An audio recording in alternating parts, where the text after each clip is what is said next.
La vie humaine est une histoire, mais pas une histoire unique. Elle est un livre ouvert qui regorge d'histoires riches, étonnantes, puissantes et parfois dangereuses.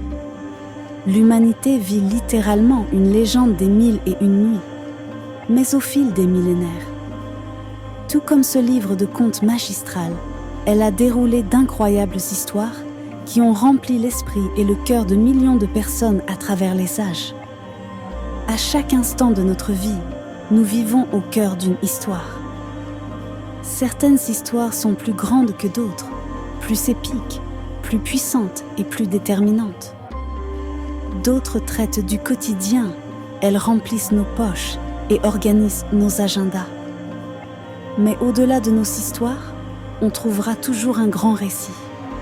La grande histoire qui raconte et détermine la direction générale dans laquelle évolue l'humanité. Ce grand récit est souvent si convaincant, si riche en détails réalistes, que nous y croyons avec tout notre cœur. Comme l'histoire merveilleuse qu'on raconte à l'enfant avant qu'il s'endorme, ce récit s'intègre dans le rêve de la nuit. Au réveil, le rêve semble si réel qu'il persiste longtemps au fil du jour, jusqu'à se reconstituer à l'heure du coucher. Il arrive que le rêve soit si captivant et si convaincant qu'il empêche le rêveur de se réveiller. Le rêveur continue de vivre le rêve qu'on lui a raconté avant de dormir. L'histoire humaine est comme un rêve dans un rêve, une inversion dans une illusion. De nombreux rêveurs le savent, il existe différents niveaux dans les rêves. À l'instar de la poupée russe Matryoshka, plusieurs couches d'histoires imbriquées créent ensemble un corpus narratif global. Bien des gens, en bons rêveurs, restent prisonniers dans l'une de ces couches, au point parfois de ne pouvoir s'en échapper.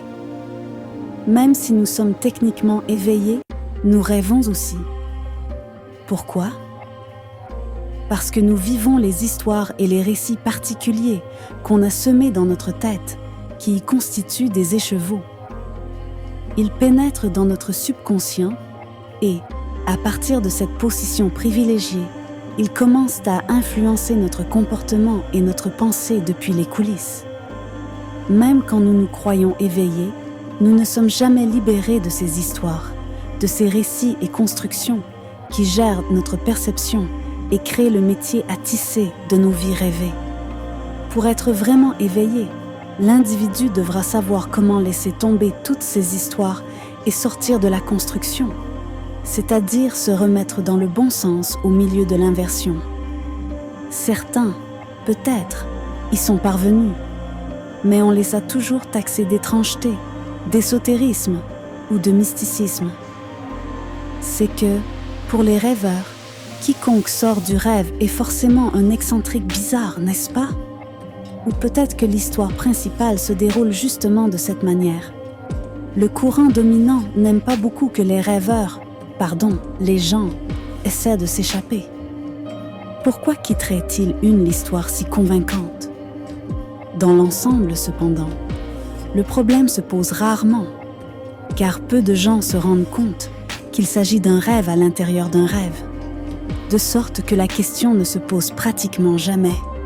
Revenons donc à notre histoire.